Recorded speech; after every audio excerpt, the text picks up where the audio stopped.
Ladies and gentlemen, as we begin our services, we ask that you kindly turn off all cell phones or electronic devices or place them on silent. Thank you.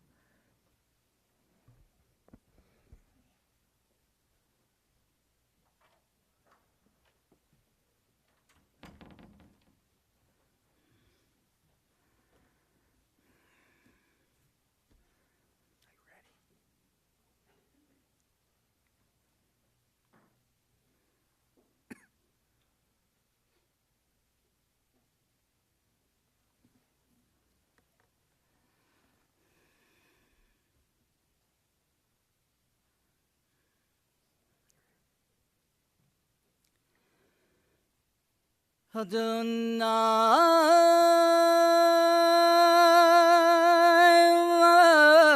Adam Vatidechu Benenosh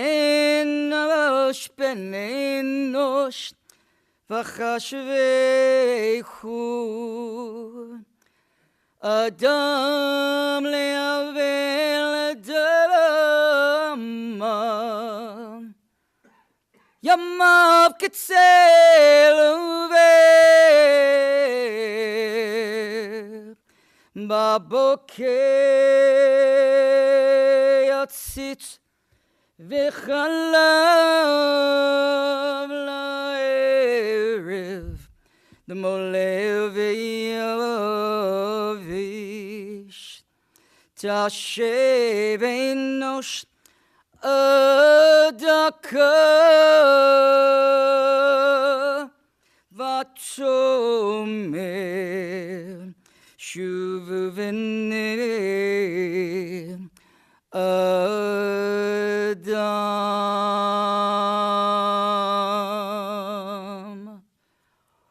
We gather today to remember, to cherish, and to celebrate the life of Drew. We gather with many mixed emotions, certainly with the emotion of knowing that he is no longer in this world with us, but knowing that he is on his way to his eternal resting place and all God's speed to be with those who have gone before him in a reunification of love. And also with the knowledge that, as is tradition in Judaism, for boys and girls to be named after those that we remember with all our hearts, souls, and minds, I am certain that in your homes, you can wait a little bit, there shall be many little Drews running around, and they will be taught that they are named after someone who we gather with all our love for today. That they will be taught that they are named after someone so very special that his life will last lidor vador, from generation to generation. Who among us here has not passed through our own trials and bereavements? Some of us bear fresh wounds in our own hearts and therefore feel more keenly the kinship of sorrow with those who love Drew and will always love him the most. Others of us whose mourning is more remote still recall when a silent hug or a kiss or a word brought comfort to our sorrowing hearts. All things pass, all that lives must die, all that we prize is but lent to us. We are travelers on the same road that leads to the same end. So if you had the honor and the privilege of knowing Drew, certainly he went by many names that we shall hear today. A formal name, a nickname, a silly name. When we say the words, we will remember. Please say out loud the name that you had the honor and the privilege of calling Drew when you had the blessing of being in his presence. Please say the name that he will always be known to you by when you have the honor of thinking and dreaming about him. Say that name out loud. In the rising of the sun and at its going down, we will remember. In the blowing of the wind and in the chill of winter, we will remember. In the opening of buds and in the rebirth of spring, we will remember. In the blueness of the sky and in the warmth of the summer, we will remember. In the rustling of the leaves and in the beauty of autumn, we will remember. In the beginning of the year and when it ends, we will remember.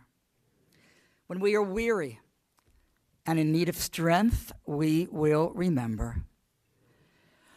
When we have joys we yearn to share, we will remember. When we are lost and sick at heart, we will remember. So long as we live, he too will live, for he is now a part of us, as we will always remember.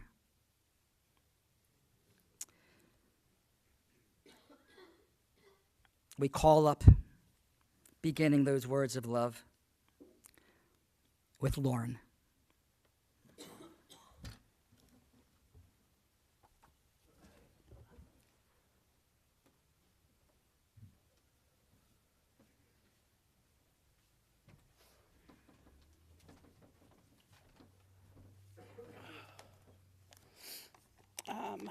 My brother is going to speak on behalf of my family, but in true Drew Markoe fashion, I could not turn down the chance to stand in front of a microphone and talk in front of people.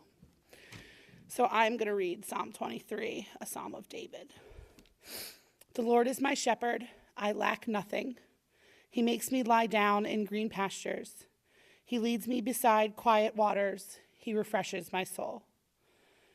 He guides me along the right paths for his name's sake. Even though I walk through the darkest valley, I will fear no evil. For you are with me, your rod and your staff, they comfort me. You prepare a table before me in the presence of mine enemies. You anoint my head with oil, my cup overflows. Surely your goodness and love will follow me in all of my days of life, and I will dwell in the house of the Lord forever. Amen.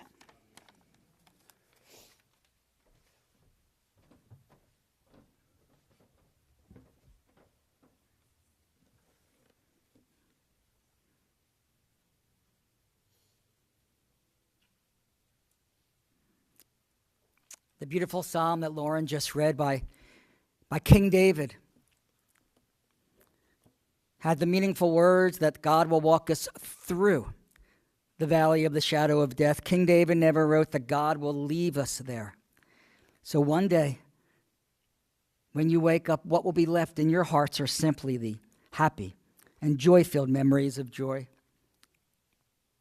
And those will be the blessings of Drew that will remain in your hearts. And those are the blessings that will be again passed down to generations that are not even here yet. And those will be the memories that will be taught to those boy and girl who were named just a few days ago in the presence of Drew.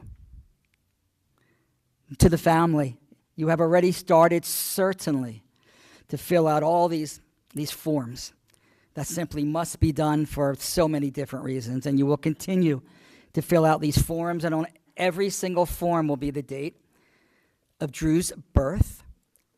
Many of the forms will be followed by a little dash. And after that dash, the date of his passing. Certainly it is important to remember his birthday each and every year, to think of his heavenly birthday. And certainly in Judaism, it is of the utmost importance to remember the date of his passing each and every year, to light the yahrzeit, the remembrance candle. But even more important than those two bookend dates certainly is that little dash. For that little dash is a symbol of a life with so much love given. And certainly as we see here today, so much love received. So as you continue to finish every single form that you simply just have to do, look at the 2 bookend dates of a life, but even more importantly, especially for Drew, look at that little dash in between, for that dash is a symbol of a life so well lived. And on that we all say, Amen. We call up with love together, Beth, Jonathan, and Paya.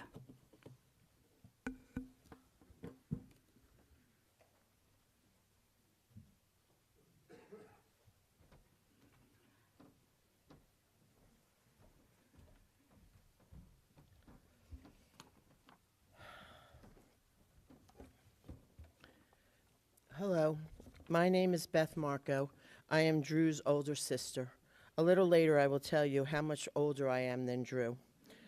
As the Markoe sibling historian, a job I have by default, probably because of my advanced years, I will go into the archives, also known as my brain, to give you all the insight to Drew throughout the years. I will start with telling you how Andrew Markoe became Drew Markoe. As you might know, there were 5 of us Markoe siblings with a wide range of ages. Our oldest brother, Elliot, was an only child for 7 years, and then suddenly a baby came into his world, me. And then 14 months later, another baby invaded his world. Yes, I am 1 year older than Drew. I believe at this point, Elliot revolted and told our parents they could keep this baby as long as they called him Drew, not Andy. You see, Elliot did not like a little girl up the street who was named Andy. And when our parents agreed to his conditions, the baby, now named Drew, was able to come home. Drew was very accomplished in his adult life, but I have to tell you, he was one goofy little boy.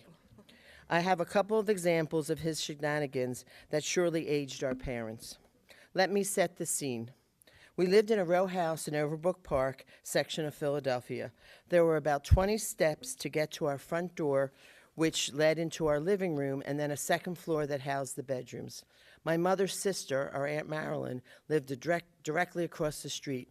Imagine my mother's shock when she left my aunt's house to see her little boy climbing out of a third-story bedroom window, attempting to sit in a chair that he attached to her window air conditioner with twine, just wanting to sunbathe and watch the world go by. Our brother Elliot had to come to the rescue and pull him back in. The next story is a favorite of all of the kids. One day, Drew and I walked up to Haverford Avenue to go to the 5 and 10 to buy some candy and gum, which we often did. Drew bought a bag of Gold Rush bubblegum. See, they're already laughing. Drew bought a bag of Gold Rush bubblegum, and we walked home. And as we walked home, he started to toss it up in the air. The longer we walked, the higher the tosses became, until he tossed it so high it got caught in a branch on a tree. Of course, he wasn't going to leave without his gum. Drew's solution to his dilemma was to get a very large rock to throw up in the tree and dislodge that bag of gum. I quickly realized this was a very, very bad idea and ran across the street. You see, I was the smart one. So he proceeded to throw the rock up, and for a moment he was quite gleeful as the bag of gum was dislodged, and then that big old rock fell on his head. After a trip to the ER and many stitches later, he was able to enjoy his bag of gum, of Gold Rush gum. As I said earlier, we were a family of 5 children and not necessarily all clumped together. The most important thing to our parents was that we were always there for each other and that we loved and liked our siblings. We learned how to be there for each other by our parents' actions towards their own brothers and sisters. In addition, family not only met siblings, but extended to cousins and close family friends. I can't count on my fingers and toes how many times they told us that we had each other through good and bad times. One might think that Drew and I would have been quite jealous and revolt when 2 more babies came into the family. We were both so excited that our parents gave us living toys. It became our mission to be their go-to people. I am proud to say, mission accomplished. Drew was a very good brother to me and never hesitated to help any of us. I must admit, as successful as I was in my career, I have never bought a car and don't even know how to do it. All I had to do was go to Drew. He picked everything out I needed, though I did have input on the color. That was another time when my very, very close friend passed away, and Spencer and I were driving back from the shore, and I arrived to my house close to 11 p.m., and there was Drew and Pat waiting for us so he wouldn't come home to an empty house. By the time Drew was in his 20s, he had established himself as the go-to guy in the car business, and not long after that, he met Pat and they were married. We were thrilled when they had Lauren, and then 19 months later, Stephen, the first child in our family named for our father. Lauren and Stephen brought much-needed joy to our family in the years following the death of our father, and it is not lost on us that similarly, Lauren and Brian's babies, Katie and my baby Connor, are bringing our family joy amid the sorrow of losing Drew. I guess you could say the parallels of life are quite extraordinary. Drew loved to tell jokes, especially Jewish jokes. He made Pi and I join a Facebook page dedicated to Jewish jokes so he didn't have to keep texting us the jokes. In his honor, I will try to tell one of his favorites, but clearly not as well as he could. So a Jewish mother is watching her son become sworn in as President of the United States, and a person sitting next to her said, "Boy, you must be very proud of your son becoming the president." And she said, "Oh, I'm very proud of him, but if you really want to see, let me introduce you to his brother, the doctor." It is in our DNA to be a close family, and after our parents passed away, we became even closer. I guess that was their master plan. Pia called us the Fab Five, and even though we are now missing two, we are and will always be the Fab Five Markoe siblings.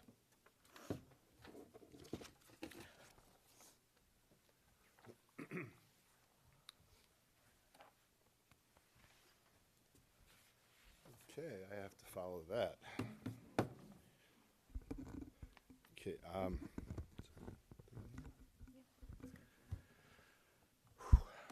my heart is very heavy with grief as I stand before you, devastated by the loss of my brother, who played a pivotal role in shaping my life in more ways than I can express. Drew wasn't just a brother to me. He was the best man at mine and Rhonda's wedding, and in many ways he took a role of a father figure.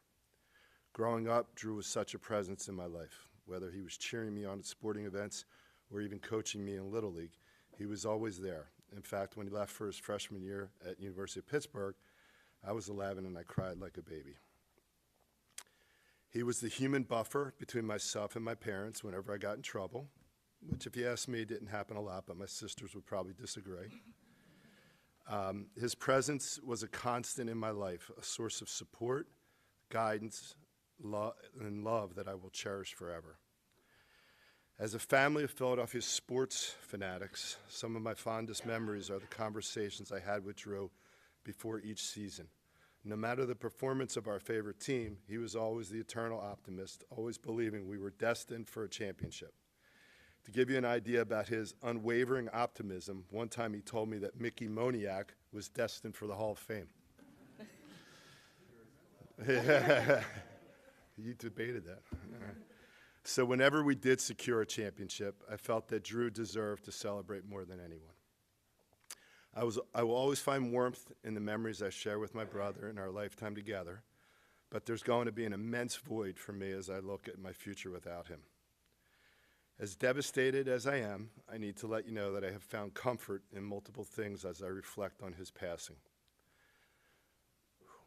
I find comfort in the fact that Drew was never alone during this challenging time. My sister-in-law, Pat, never left his side, providing unwavering support and companionship.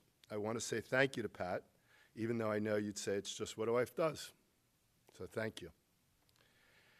I find comfort that when Drew started his hospice care, he was able to see his grandchildren receive Hebrew names, which was his greatest wish at the time. Even in the pain, the anguish that he was experiencing, my brother was alive, lucid, and participated in every moment of his grandchildren's baby naming. I find comfort in my two sisters. I wouldn't be able to get through this without them. I find comfort in knowing that my brother Elliot and my parents, who I know are ready to embrace Drew. I find comfort in the fact that I had the opportunity for my brother and I to say goodbye to each other. Those moments we shared, I will never forget.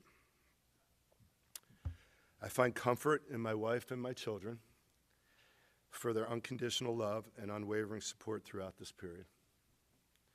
Finally, I find comfort in the outpouring of love and support from all of you, those who have reached out, joined us through Zoom, or are present here today. Your love for my family and Drew has been a light during these difficult times. Thank you from the bottom of my heart. I'm a firm believer in the power of legacy and how it can keep you alive forever. My brother was always bigger than life kind of guy, and he always had the greatest stories. I will continue to share these stories with my family, and I hope he will continue to live on in everybody else's stories and memories.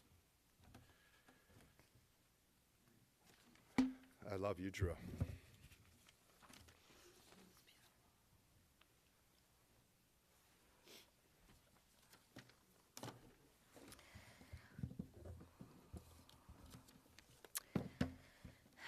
As the youngest, I go last. So I started writing this on the day I received the devastating news that my big brother only had months to live, which sadly became days. Writing always helps me when I'm struggling, and I simply could not process that the big brother who always protected me, rooted for me, spoiled me, and loved me unconditionally was not going to be with us anymore. That same big brother who survived 4 traumatic surgeries and defeated unimaginable odds, which then unconsciously led us to believe he was invincible. As I digest this painful news, pictures flood my mind of Drew and me through the years. In all these pictures, Drew is the most attentive and caring big brother to me, which in his words was out of love, not obligation. When I refer to Drew as my big brother, I do it with the same adoration and affection he conveyed when referring to me as his baby sister. He always called me his baby sister. Back to the pictures flooding in my mind. In our 57 years together, there are so many pictures to share. So today, as we celebrate Drew's remarkable life, I want to share a few with all of you, in hopes of providing you with an illustration of Drew in one of his many roles, and in this case, the role of big brother to me. So picture this, me as a little girl, only 5 years old, watching my brother, 11 years older than me, on a stage at Cherry Hill High School East, holding a heavy barbell of weights for his role as the strongman in the Broadway show Carnival, and then holding me in his arms backstage at the after-show party, introducing his baby sister to all his friends. I remember vividly thinking, wow, my brother is the strongest man I had ever seen. Though I learned many years later the weights he held were actually balloons, it did not dilute my image of him as the strong man. And as our family came to understand by the way he bounced back after 4 grueling surgeries, he truly was the strongest man we knew and also the bravest. And picture this.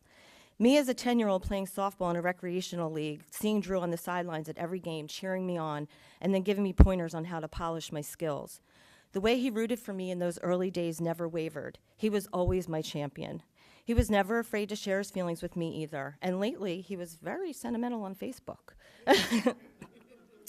But I'll never forget what he said to me after I led our mother's unveiling service. He pulled me off the side and said, in the absence of a leader, another leader emerges. As the youngest of 5 in a large, boisterous family, being a leader in our family was something I longed for. So those words from Drew resonated with me in the most profound way. I have always felt that being part of a uniquely connected, fierce group of siblings with Elliot, Beth, Drew, and Jonathan is my superpower. And I wear that superpower as a badge of honor. Though our band of siblings is now missing 2 of our beloved brothers, I find solace in knowing that the ties that bind the 5 of us are eternal. Again, I ask you to picture this. There's a few more pictures. Me as a 15-year-old sitting in algebra class, opening my notebook to start an assignment and unexpectedly finding an anonymous scribble that said, "If you can ascertain who wrote this note, you will get a surprise." I didn't know what ascertain meant, I have to say, but I immediately ascertained it was Drew who left that not-so-mysterious note, and you could be sure he made good on that promise right away. There was also the time I was at the Echelon Mall and saw a dog in the pet store that looked like Beth's new dog. I called Drew from a payphone to tell him about it, and he drove right over to the mall to buy that dog for us. Little did we know that a year later, those 2 dogs would produce puppies that were born while Drew and Beth were vacationing in San Francisco. Anyway, I could go on and on about the ways Drew doted on me, and of course he doted on everyone. His love language was generosity of all kinds, and he spoke it loudly and on endless repeat. And now picture this, me as an 18-year-old, only 3 months after our father passed away, preparing to go away to college. It was Drew who took my mother and me to move-in day. I remember that car ride so well because I was nervous to leave our mother, but he calmed me down throughout the ride and, of course, offered his advice. He said, "Make sure you attend class so your professors get to know you." He was someone who prided himself on building relationships. He had many long and deep friendships from his youth, the car business, golf, poker, all walks of life. Everyone knew Drew Markoe, and everyone loved him. Anyway, somewhere along that car ride, things got a little weird because instead of taking me to the college I was supposed to attend, he took me to Princeton University. As we pulled up to that distinct-looking architecture of that campus, we looked at each other and said, I think we took a wrong turn. Clearly, I was not going to Princeton. The rest of my college life at Rider University was peppered with visits from Drew, Pat, Lauren, and Stephen. Each visit started with me showing off Lauren and Stephen to my sorority sisters and ended with Drew and Pat treating my best friend Randy and me to dinner at the Ground Round. Those were the best meals we had during our 4 years in college. Only 2 more pictures. So picture this. Me as a 24-year-old introducing my new boyfriend Colin to Drew and Pat. Drew wanted to take Colin and me to a Phillies game, his beloved Phillies. Drew adored Colin instantly and seemed to want to look out for him. He jokingly told him to head for the hills. Quite often, actually. I guess you could say I'm a bit extra, but thankfully Colin stuck it out, and here we are 33 years later, both equally mourning our brother Drew. When Gabby and Zach came along, he quickly became a proud uncle. As a family, the Markoes spend many big and small moments together, whether it's holidays, watching Eagles games, or Sunday dinners for no reason at all. I am beyond grateful that my children had such a strong bond with Drew. He and Gabby called each other Alex and Uncle Pete, terms of endearment that started when she was a toddler. Gabby always looked out for her Uncle Pete, and it meant a lot to him. During his recent battle with cancer, he faithfully carried a little red cardinal Gabby crocheted for him so he could know that our mother, father, and brother were watching over him during his treatments. Drew and Zach loved to talk Philly sports together. Drew marveled at Zach's sports knowledge, which is a must in our family. In a final tribute to his uncle, Zach designed and purchased the annual Drew Markoe Trophy for the champion of our family's fantasy football league, an award only matched in stature by the Vince Lombardi Trophy. Stay tuned for news on the first winner of this prestigious award. Stephen thinks it's him, but Stephen and Hannah. And lastly, picture this. Every Sunday in the summer, me and Colin making runs to Arnie's Butcher, Acme, the liquor store, and Diane's Water Ice to give our family and friends what we call the resort treatment at our pool. Like clockwork, Drew and Pat, or Drew, Stephen, and Hannah would walk through the backyard gate, ready to hang for the day. Drew always came carrying a proficiently selected watermelon. He would then go find his spot at the table under the umbrella where he played cards, watched the Phillies, or told stories to anyone who would listen. Our pool days are going to be less sunny without Drew, but we will be sure to have Arnie's broccoli rabe and a quart of cherry Bordeaux water ice for him every Sunday. And we'll root for the Phillies a little extra just for him. And who knows, maybe he'll work a little magic to help the Phils and the Birds win some titles in the coming years. That might be a tall order, but I am heartbroken to lose my big brother, but I am grateful he is out of pain, and that we were given so many gifts in our goodbyes to him.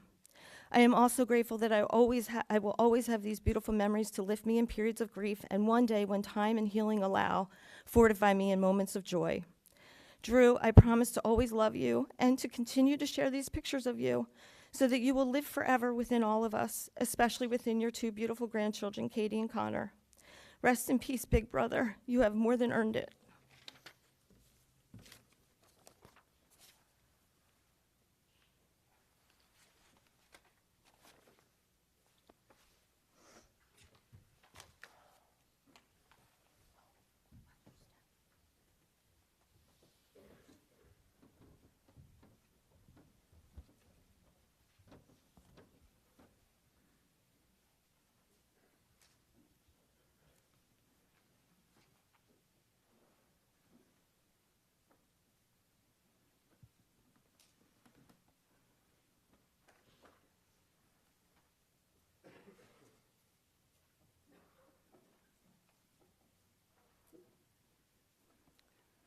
A beautiful poem called The Last 5 Minutes. If we discovered the late Christopher Morley used to observe that we had only 5 minutes left to say all we wanted to say, every telephone booth would be occupied by people stammering that they loved them. Why wait until the last 5 minutes? We call up with love, Stephen.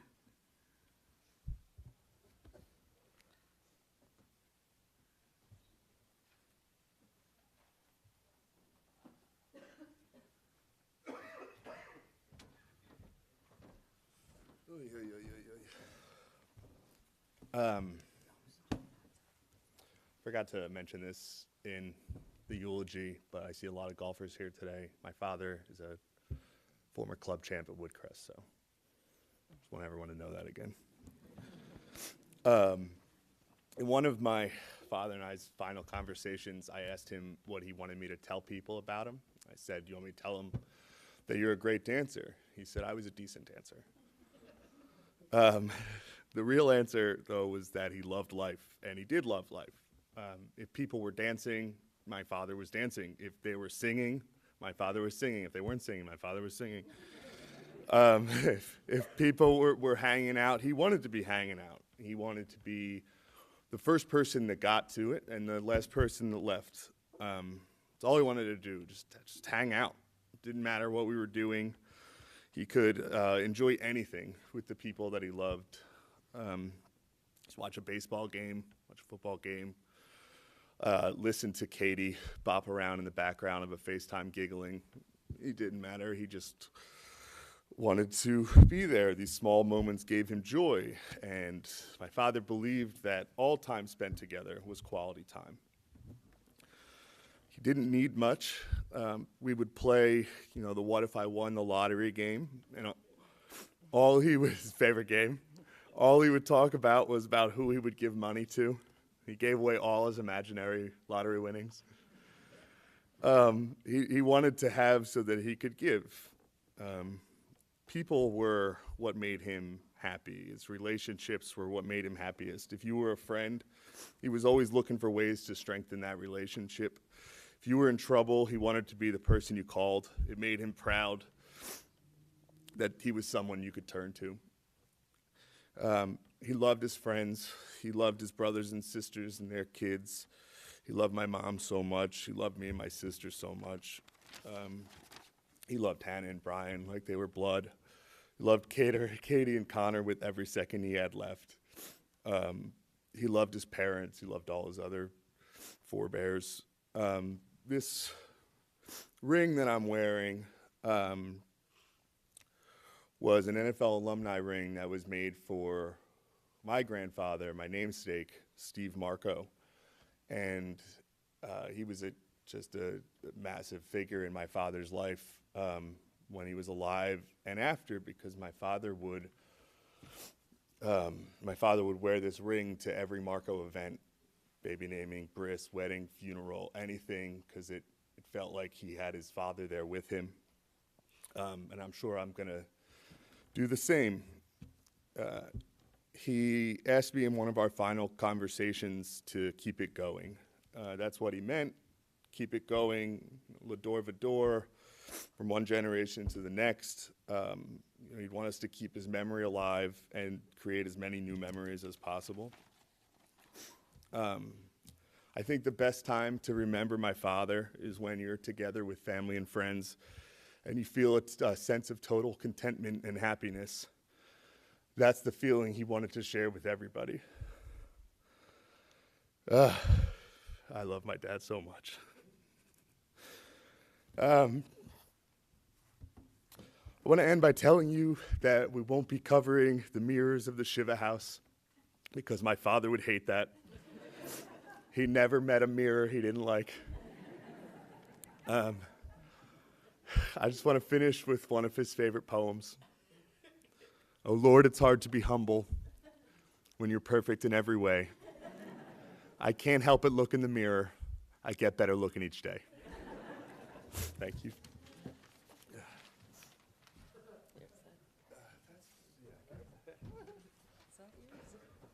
No.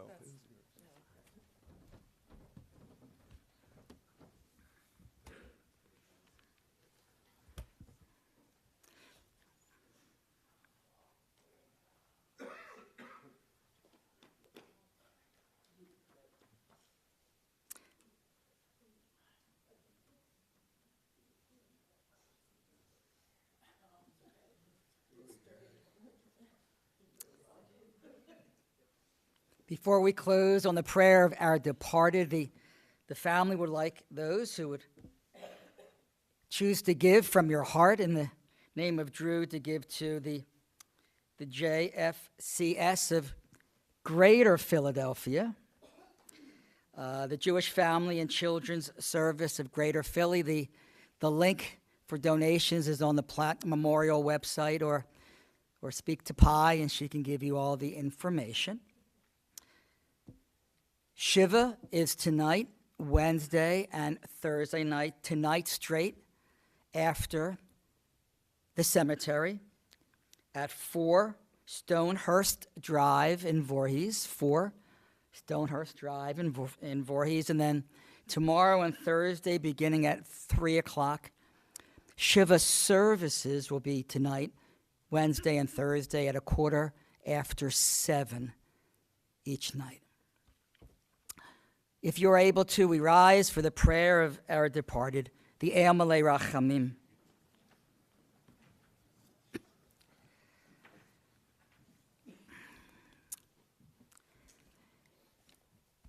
Eil Malei Rachamim, shochein b'amromimim, hametzei menucha nechona, תחת כנפי השכינה,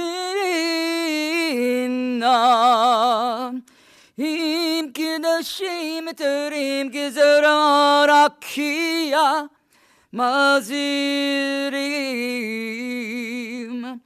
את נשמת בן אפרום פנחס, בן שלמה פסח ובלה גיטול, שלח לעולמו ברחמים יסתירהו בסתר כנפיו לעולמים ויתרו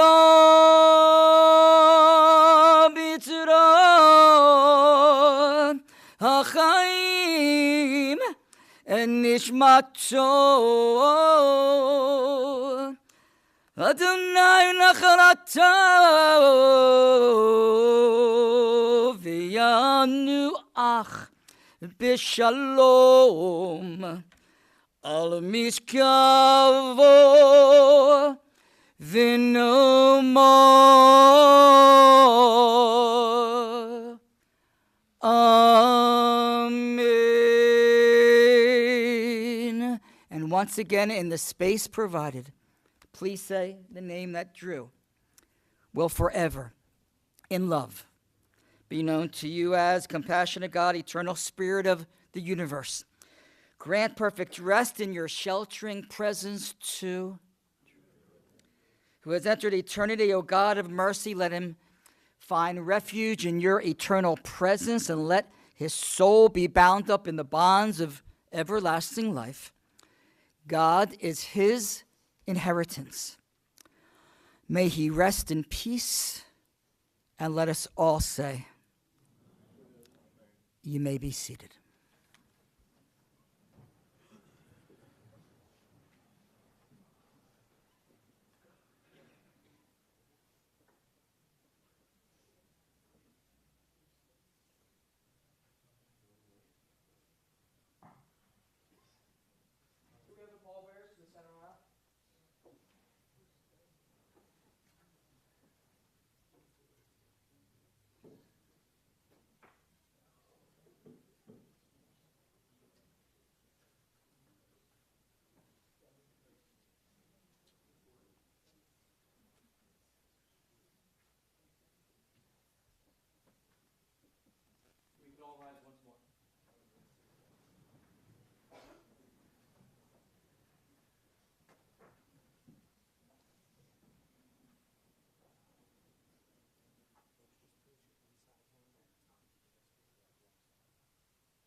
Everyone ask that we stay where we are. I'm going to dismiss the chapel. I invite you